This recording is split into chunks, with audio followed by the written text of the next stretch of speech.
Round 3, here we go, guys. We got Sam Dando playing Fi versus Dennis playing Florian. We got Fi and we got Florian in the 2-0 bracket right now. This is going to be a great game. I am so excited to see this. It's going to be a lot of fun. Dando has really been hyping up this Fi list. And, I streamed it a couple weeks ago and it's been a lot of fun. I have to admit, the Fi deck is pretty good. It's not bad. It's not too shabby. I'm really interested to see how this matchup plays out. I will say Dennis did mention before the game that he is not excited about this matchup. So I don't know. We'll see what happens. We've got some really good games going on so far and some really good plays here. So I am really excited to see how this shakes out here.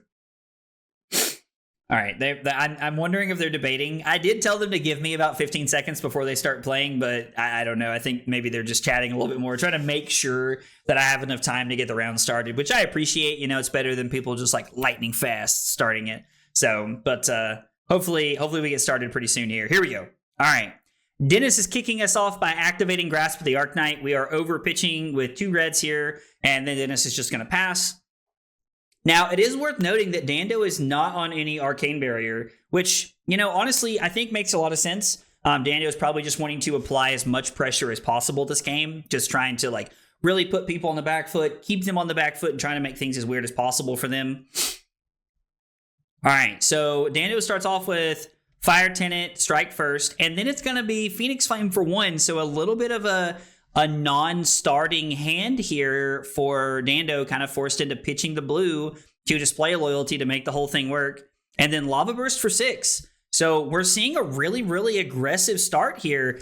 Dando really doing a good job at trying to put Dennis on the back foot. Creating a Fealty token as well, and Dennis blocks it all out. So we're just seeing a lot of defense here from Dennis to start this off. Looking really good so far. Dando really able to utilize that going second. And just really trying to set up the whole thing and going second, really trying to get on offense quickly here. Blue Battlefront Bastion looking pretty good though, have to admit, looking pretty solid. We still have that 1 prevention floating. And then, all right, Dennis is going to choose to take 2 here. Hot on their heels for 4, following up the Fire Tenant Strike first here. Okay, but we do have the Rootbound Carapace, and I do think we're able to decompose. So, Dennis really trying to get that engine going, get Florian online and set it all up. Phoenix Flame for 2 because of Tiger Stripe Shuko. Canopy Shelter blocking very well. We're going to see Dando pass. All right, and then here we go. We just have Reaping Blade for 4 and the Rune Chant. Man, these guys, lightning fast. This game is going to be lightning fast. I guess I should say fiery fast. I don't know. Anyway, ignore me. Mounting Anger looking like a really good start here, though. Mounting Anger, after Dando was able to set up a good 5-card hand here, looking pretty solid. We get 2 cards here to cover up the Mounting Anger. I mean, I get it. You need to block Mounting Anger. It's a 1 for 5 if it hits most of the time, so I think blocking this out was a really smart decision here and a really smart play. Display Loyalty number 2 to make a second Fealty token to be setting up, some of those Dragon Powers or, any of those non-draconic Chain Enders that we really need to use here. This is the first time Dando has thrown Searing Emberblade here, is worth noting. Phoenix Flame for 1. It's going to be putting Dennis down to 33. Crack a Fealty token. Here we go. And Tunic into a blue Dragon Power as a blue 1-card 6 finisher because of Tunic. Looking insanely powerful. Dando is making this deck look really good today, guys. Don't forget, PT London's coming up. Fi could be on the menu. Who knows? So we're going to block for 4, take 2. And then we have Dennis keeping a 1-card hand here, activating Grasp, and coming in with a Rune Chant and 4 physical. Dando probably thinking he's going to take 5 here, if I had to guess, depending on what his hand looks like. And maybe just, trying to play another 5-card hand. Dando's done a very good job of getting early tempo, really putting Dennis on the back foot and forcing a lot of cards out of his hand. We do see Dando block with the Warmonger's Diplomacy, probably letting us know that he either did not need the blue or he has a secondary blue to be able to utilize for the Searing Emberblade this turn. We start off with a red Brandless Cinderclaw, looking pretty good here as a Draconic starter. And then we're following it up into the Searing Emberblade with our other blue here that we kind of talked about a moment ago. Yellow Rubon Carapace is going to be able to decompose. We're now going to have 6 Earth cards in our Banish Zone. So Dennis is not far from having that Mordred Tide on a stick ability turned on to be able to keep it all going here. Phoenix Flame for 1. Down to 27 Dennis goes. Hot on their heels is going to be for 3. Marking Florian does not really matter in this deck. This is a 0 for 3 that blocks 3 is exactly the reason that you're playing this card here. So there's not really much of a reason here to, marking them doesn't really matter. Lava Burst for 6, though, looking really solid. Dando saying if you want to keep that many cards after taking damage, you're down 9. If you want to take 6 more, I'll be up 15 points. Your 3 cards can't be that scary, I would imagine. But it's also very possible that even if Dennis is willing to block with 1 card here, that he could still have a Felling of the Crown. Being able to come in for 8, turning on the, Florian hero text could be really powerful. But just kidding. We see 2 cards from Dennis here, just trying to save some life. Dennis is going to activate Grasp and just come in for 3 and 1 here, just trying to play the value game here. The one thing I will say is that we've not really seen a world where, Dennis has been able to set up a big turn and really get anything going. Dando blocking with the Dragon Scalar Flight Path here kind of lets us know that he might be looking for a pop-off turn coming up soon. Maybe this hand, depending on what it looks like. That's what it would signify to me, that we're probably looking for like a bigger pop-off turn right here to make something happen. The Ignite could be really, really powerful depending on what we have. We're looking at double Searing Emberblade, folks. Double Searing Emberblade looking to be really, really powerful this turn. If we're going to use the Dragon Scalar Flight Path, we are not. So there is no double Searing Emberblade here to make this work, because I think you have to use this as a reaction on the actual Searing Emberblade to make that work. No, you don't. Okay, so they've updated this on Talishar. All right, so we're seeing another Searing Emberblade look really clean right here, getting a lot of value out of this. Burning Blade Dance is an interesting one. Maybe this would just be red Lava Vein Loyalty, or maybe they're on red. Maybe Dando's on red Lava Vein Loyalty, and this is just another 0 for 3. Because there's not really an effect that this can have that would benefit Dando here. Oath of Loyalty looking like a good 0 for 4 to kind of start our turn here, looking solid. So Oath of Loyalty being a 0 for 4 with Go again is looking pretty clean.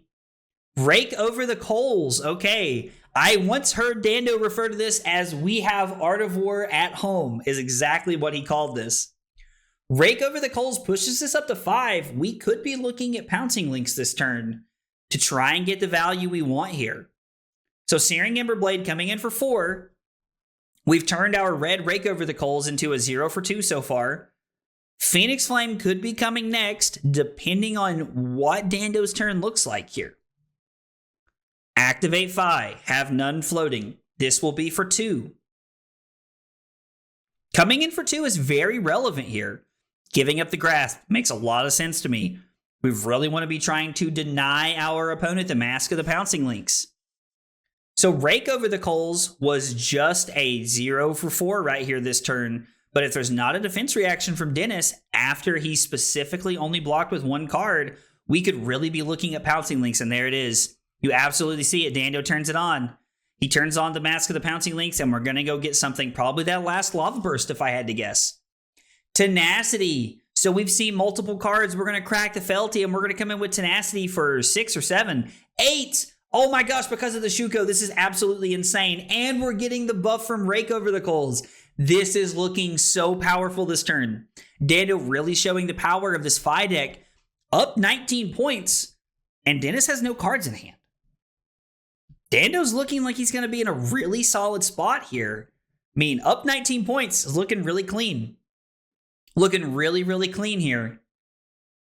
We'll see how Dando plays out this turn. He does have Tunic available, but the Dragon Scalar Flight Path and that Mask of the Pouncing Links, those bigger equipment pieces that, Dando's really looking to utilize, no longer available to him after the couple of pop-off turns that he's had. All right. So Dennis blocks. We have Rising Resentment for 4, which could be okay. Okay, and then we have a yellow defense reaction. looking pretty good. Just trying to cover this up as much as possible. Trying to get all the value here. Florian now online, which is very relevant for what we're looking at. Burning Blade Dance, probably just going to be after this. Probably just, we could use Tunic to activate Phi. We could also just Arsenal and pass and try to set up the rest of the turn here. Just kidding. We have our Searing Emberblade that we're using to come in for 3 here. And then we now have our Phoenix Flame we're going to finish the turn off with. It seems like it might have been a little bit better there to actually throw the Brand with Cinderclaw, because it would have triggered Shuko and we could have went 2 and 2 as opposed to 3 and 1. But the Canopy Shelter there did block a little awkward. It did not look super great. So it's very possible that that was Dando's plan, was saying that I would rather these ones ping you to death as we're going through the rest of the game here. 3 into 3. You love to see it. The Phi experience all over again. And then we got another 3 coming at you off the Searing Emberblade. Dennis is going to fall down to 5 here. Activate Phi. Get a Phoenix Flame. Come in for 1. Dennis is going to fall down to 4. What's this last card we have? Another Rising Resentment here. Looking to be for 3. It's very clear at this point Dando is not interested in arsenaling anything because he is trying to take the value out of Dennis's hand by not letting him get a plow under here. Felling of the Crown looking pretty good in this spot. Now, I will say Dennis did have to give up his leg slot to be able to basically stay alive to make this happen. But still, man, Dando's 3-card hand just being 4 to start with here, just looking absolutely insane. We're seeing the Face Purgatory try to get some value here, looking pretty good. We'll see what Dando follows this up with. It's going to be Searing Emberblade into Phoenix Flame. So discarded a Ronin Renegade to be able to go 3 into 1 here and probably try to put Dennis down to 2, I imagine. Getting most of Dennis's equipment out of the way pretty early here. We're seeing this Phoenix Flame just chipping away. Just constantly chipping away here. All right. Dennis down to 2. And Dennis is just going to pass. I have to say, I am a little surprised. Something tells me that Dennis had a face that he was trying to use the Face Purgatory to be able to draw into a blue to be able to throw a Felling of the Crown or a plow under there, and it looks like he might have whiffed and hit a red. So it looks like that might have been our play. So this is going to be for 3 go again, and then we're going to meet with a red Rebound Carapace here. I don't really see a reason to decompose at this point. Looks like we are just to cover up 4 here, just in case, I suppose. You never know, there could be an Ancestral Empowerment lurking here. This is going to be for 3 go again, because we had that Draconic starter. So Searing Emberblade looking really good here. I mean, when you're at 2, 3 go again sounds pretty solid. 3 go again here, met with a Shelter from the Storm. I have to say, I'm a little surprised to see Shelter from the Storm come across there. Probably getting punished here a little bit. Just kidding. We have another defense reaction. Was Dennis all defense reactions this turn? Is there any world that Dennis was all defense reactions this turn? Dennis giving up his last point of life right here and going down to 1.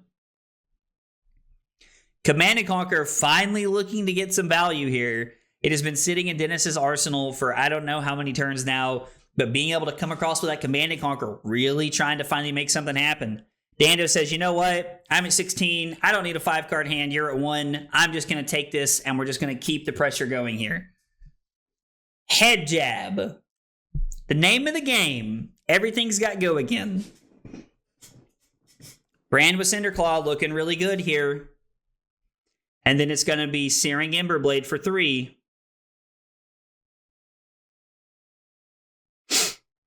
Okay. Phoenix Flame really matters here. Spreading Flames looking pretty good on this turn cycle. We're going to prompt a block from Dennis here. The Phoenix Flame comes in for 2, which means it now cannot be covered up. Oh, this is just going to be the game. Phoenix Flame for 2 is going to end the game here. Activate Phi. Sam Dando moving on to 3-0 here. After a clean start to this game, going second, was able to get all the pressure going this turn and Dando really just making it look super easy right there. Honestly, that was a pretty one-sided game there. Let's see if we can catch our players here really quick before they jump out, and we'll catch an interview with them. Yeah, but like. So guys, let's chat about that game there. Like that 13.25 average value over 12 turns. Listen, man, I literally just finished saying on stream that you made it look like a clinic right there. Fi was looking really good in that on that whole game there. Yeah, I actually had 14.09 value, so I want to say I won the value game. Dude. The real victory. You might have won the battle, but I think you lost the war there, Dennis. Oh, that's hilarious. So Dando, walk me through a couple of turns there. I noticed that you had, Rake over the coals in the deck, and I assumed that was probably going to be one of your more defensive games, maybe trying not to, overextend into fatigue there. So talk me through Rake over the coals and why you liked being all in aggressive there. Well, Florian can't do anything to me if I just keep punching him in the face. So there is no need to play defensive when he's going to be on defense the entire time. So anything that overlaps my offensive abilities, like I literally sideboard into this matchup the same way that I'd sideboard into a race, an aggro race. I'm just getting max value out of everything I attack and just throwing 4-card hands most of the time, because any of Florian's meaningful disruption usually comes from my arsenal outside of felling. So if I just don't arsenal, his meaningful disruption doesn't ever do anything to me outside of felling, and I usually get such a high life lead anyway. I just eat the fellings anyway, like you saw in this game, and he just dies. He usually can't fend off all the damage that I throw at him. So, Dando makes a really good point, and, Den is kind of transitioning here. There was a Command & Conquer stranded in your arsenal for, it was at least 2 to 3 turns there, where it just kind of sat and did nothing.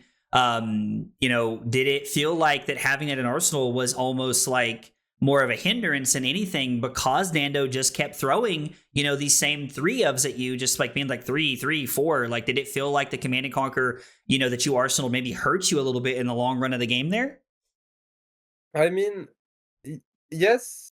I don't think it does anything in arsenal, as Dando just said. I think I should have just blocked with it. I think that's better value of the card. I think putting it in arsenal is not the best. Okay. I was not aware of his game plan going into this, that he's never gonna arsenal. But so I didn't really know what to do, and he just never arsenal, because I'm like, oh, then I'm never keeping one card to just throw this out, so it doesn't do anything. But I also don't get more arsenal targets, so it doesn't clog up my arsenal at the very least.